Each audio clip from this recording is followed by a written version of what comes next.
প্রিয় শিক্ষার্থী বন্ধুরা, চলে আসলাম আরও একটি ক্লাস নিয়ে। আজকে আমরা আলোচনা করব আমাদের পাঠ্য বইয়ের নমুনা প্রশ্ন থেকে একাদশ অধ্যায়ের কিছু সংক্ষিপ্ত প্রশ্ন উত্তর।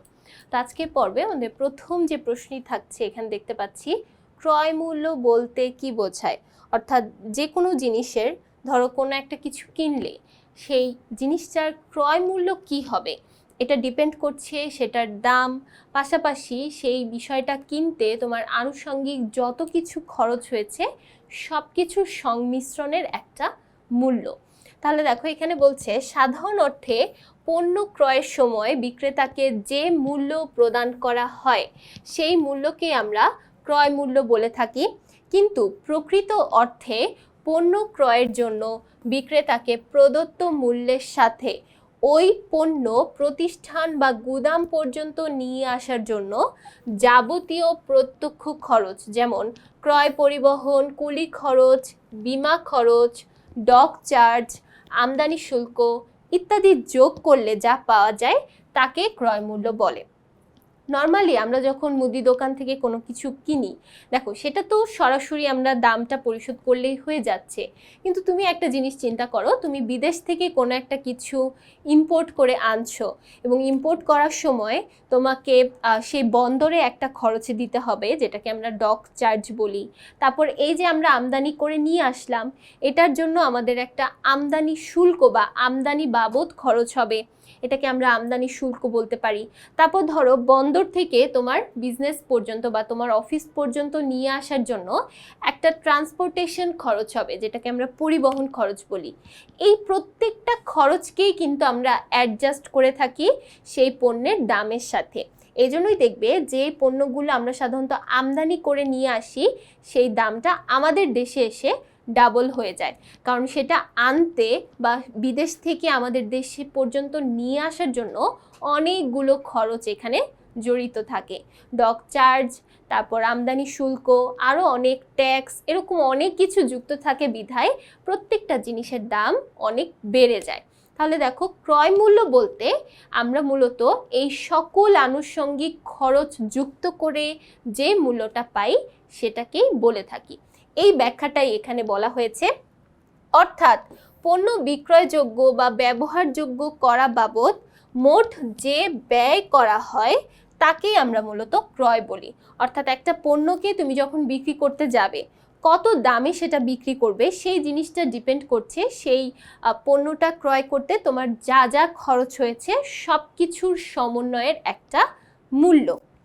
ক্রেতা মূলত এই ক্রয় মূল্যেই পণ্য ক্রয় করে। অর্থাৎ যখন আমরা পণ্য কিনতে যাই, আমরা কিন্তু ওই দামেই পণ্যটা কিনি যে দামের মধ্যে সকল আনুষঙ্গিক খরচ যুক্ত করা থাকে। আমরা কিন্তু অ্যাকচুয়ালি পণ্যের দামে মূল্যটা ক্রয় করি না। আবার দেখো আমরা ধরো মুদি দোকান থেকে কোনো কিছু ক্রয় করছি, কিন্তু মুদি দোকানদার তো অবশ্যই একটা মূল্য দিয়ে ক্রয় করেছে, তার সেই মূল্যটার সাথে পরিবহন খরচ অ্যাড হয়েছে, অনেক কিছু অ্যাড হয়ে কিন্তু সে আমাদের কাছে পণ্যটা বিক্রি করছে। তাই ক্রয় মূল্য বলতে আমরা আনুষঙ্গিক খরচ সহ যেই মূল্যটা দাঁড়ায় সেই মূল্যটাকেই বুঝে থাকি। এরপর চলে যাই 2 নং প্রশ্নে। 2 নং প্রশ্নে বলছে উৎপাদন ব্যয় কি। উৎপাদন ব্যয় বলতে মূলত আমরা একটা পণ্য উৎপাদন করতে আমাদের যত যাবতীয় যা যা খরচ হয় প্রত্যেকটা খরচকে একসাথে বুঝে থাকি। যেমন দেখো এখানে বলা হয়েছে কোনো পণ্য উৎপাদন বা সেবা সৃষ্টি করতে যে ব্যয় হয় তাকে আমরা মূলত উৎপাদন ব্যয় বলি, সহজভাবে বলতে গেলে। অর্থাৎ একটি প্রক্রিয়ার মধ্য দিয়ে যখন কাঁচা মালকে ব্যবহার উপযোগী বা চূড়ান্ত বা সমাপ্ত পণ্যে রূপান্তর করতে হয়, যে সকল ব্যয় সংগঠিত হয় তাকেই আমরা উৎপাদন ব্যয় বলে থাকি। উৎপাদন ব্যয়ের মধ্যে ব্যবহৃত কাঁচামালের মূল্য, প্রত্যক্ষ শ্রম, প্রত্যক্ষ খরচ এবং কারখানার উপরি ব্যয়, এই 3 ধরনের ব্যয় অন্তর্ভুক্ত থাকে। প্রথমত ব্যবহৃত কাঁচামালের মূল্য, অর্থাৎ যে কাঁচামাল দিয়ে আমরা পণ্যটা উৎপাদন করছি সেই কাঁচামালের খরচ। তারপর প্রত্যক্ষ শ্রম, অর্থাৎ যে শ্রমিকরা সেখানে তাদের শ্রমটা দিচ্ছে সেই শ্রমিকদের মজুরি দিতে হয়, তাহলে এইটা হচ্ছে আমাদের প্রত্যক্ষ শ্রম। এছাড়াও আরও কিছু প্রত্যক্ষ খরচ থাকে, সেই প্রত্যক্ষ খরচগুলো পাশাপাশি কারখানা উপরিব্যয়, অর্থাৎ যে কারখানায় আমার পণ্যটা উৎপাদন করা হচ্ছে সেই কারখানার কিছু ব্যয় হতে হয় বা কারখানার কিছু ব্যয় করতে হয়, এগুলোকে আমরা বলে থাকি কারখানার উপরিব্যয়। এই প্রত্যেকটা মিলেই আমাদের সাধারণত উৎপাদনটা সংগঠিত হয় বিধায় তিনটাকে একসাথে আমরা উৎপাদন ব্যয় বলে থাকি।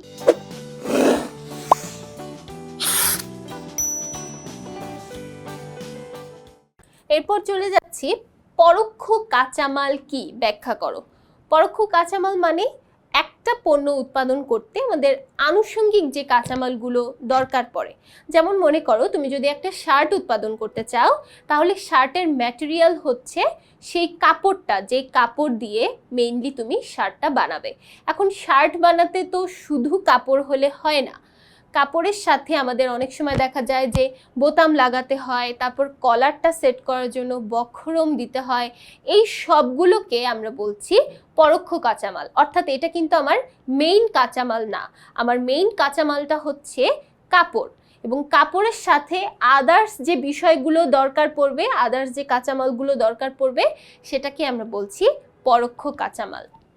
যেসব কাঁচামাল পূর্ণাঙ্গ পণ্য তৈরিতে প্রত্যক্ষ কাঁচামালের পাশাপাশি ব্যবহৃত হয়, দেখো প্রত্যক্ষ কাঁচামাল হচ্ছে একদম ডিরেক্ট যেটা মেইন ইনগ্রেডিয়েন্টস, সেটা হচ্ছে প্রত্যক্ষ কাঁচামাল। কিন্তু আদার্স যে ইনগ্রেডিয়েন্টসগুলো থাকে সেগুলোকেই আমরা মূলত বলে থাকি পরোক্ষ কাঁচামাল। অর্থাৎ যে সকল কাঁচামাল প্রয়োজন হলেও উৎপাদনের জন্য সরাসরি জড়িত না, অর্থাৎ সেটা না হলেও কিন্তু হবে। এই বোতামটা না হলেও কিন্তু হবে, বোতামের বিপরীতে বা বোতামের অল্টারনেটিভ আমরা অন্য কিছু দিয়েও কিন্তু সেটাকে চালিয়ে দিতে পারবো। যেটাকে অল্টারনেটিভ হিসেবে ধরা হয় সেটাই হচ্ছে মূলত পরোক্ষ কাঁচামাল। এর খরচ সহজ এবং সরাসরিভাবে উৎপাদিত পণ্যের ব্যয় রূপে চিহ্নিত করা যায় না, অর্থাৎ এটা সরাসরি আমার কোনো ব্যয় না, ইনডাইরেক্টলি এটা ব্যয়, অথবা এটা না হলেও কিন্তু চলে যায়। তো এই ধরনের ব্যয়কে আমরা সাধারণত পরোক্ষ কাঁচামাল বলে থাকি। যেমন এখানে আমরা উদাহরণ হিসেবে দেখতে পাই শার্ট তৈরির জন্য সুতা, বোতাম, আসবাবপত্র তৈরির জন্য পেরেক, তারপর জুতা তৈরির জন্য আঠা। দেখো এই কোনোটাই কিন্তু আমাদের একদম মেইন ইনগ্রেডিয়েন্টস না, এটা আদার্স কিছু ইনগ্রেডিয়েন্টস, যেটা না হলেও এটার অল্টারনেটিভ হিসেবে আমরা অন্য কিছু ব্যবহার করতে পারি। যেমন ধরো বোতাম ব্যবহার না করে কিন্তু তুমি কাপড়ের টুকরো ব্যবহার করেও বোতাম বানিয়ে ফেলতে পারো। তো ঠিক সেরকমভাবে যেগুলো আমাদের সরাসরি উৎপাদনের সাথে জড়িত নয়, তবে এই উপাদানগুলো আমাদের উৎপাদনের ক্ষেত্রে দরকার পড়ে, অল্প কিছু হলেও দরকার পড়ে, এই উপাদানগুলোকে বা সহায়ক উপাদানগুলোকে আমরা মূলত পরোক্ষ কাঁচামাল হিসেবে চিনে থাকি। এবার 4 নং প্রশ্নে বলছে উপরিব্যয় কি। উপরিব্যয় বলতে আমরা কি বুঝি?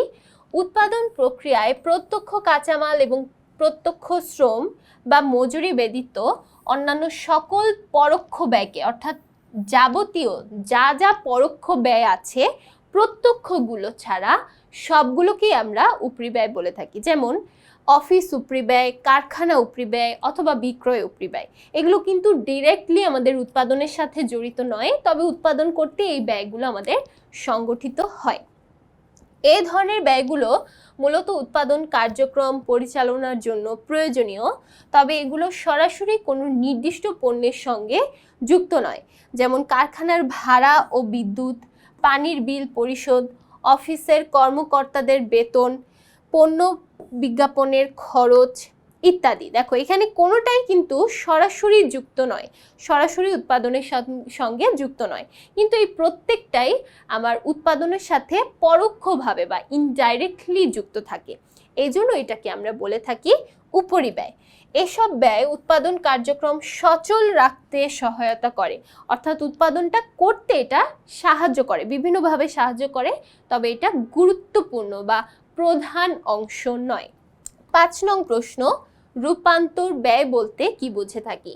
কাঁচামালকে প্রস্তুত বা চূড়ান্ত পণ্যে রূপান্তর করার জন্য যে ব্যয় করা হয় তাকে রূপান্তর ব্যয় বলা হয়। অর্থাৎ একটা কাঁচামাল থেকে তুমি একটা ফাইনাল পণ্য তৈরি করতে যে ব্যয়গুলো সংগঠিত হবে মাঝখানটাতে প্রত্যেকটাকেই আমরা বলে থাকি রূপান্তর ব্যয়। মূলত কাঁচামালকে ব্যবহার বা বিক্রয় উপযোগী করার জন্যই এই ব্যয় করা হয়। একটা কাঁচামালকে তুমি ব্যবহার করতে চাচ্ছ বা সেটাকে বিক্রয়ের জন্য পণ্য বানাতে চাচ্ছ, তো এই পণ্যটা বানানোর জন্য তোমার যে খরচগুলো হবে সেটাই হচ্ছে রূপান্তর ব্যয়।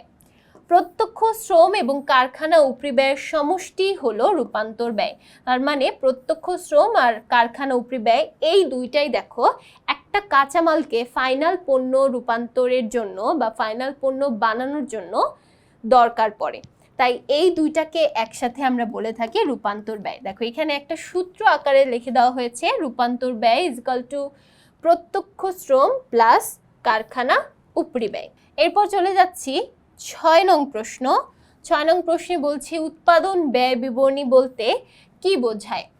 একটি নির্দিষ্ট সময়ে কোনো প্রতিষ্ঠানে উৎপাদিত পণ্যের মোট ব্যয় এবং একক প্রতি উৎপাদন ব্যয় বিস্তারিতভাবে দেখানোর জন্য যে বিবরণী প্রস্তুত করা হয় তাকে উৎপাদন ব্যয় বিবরণী বলে।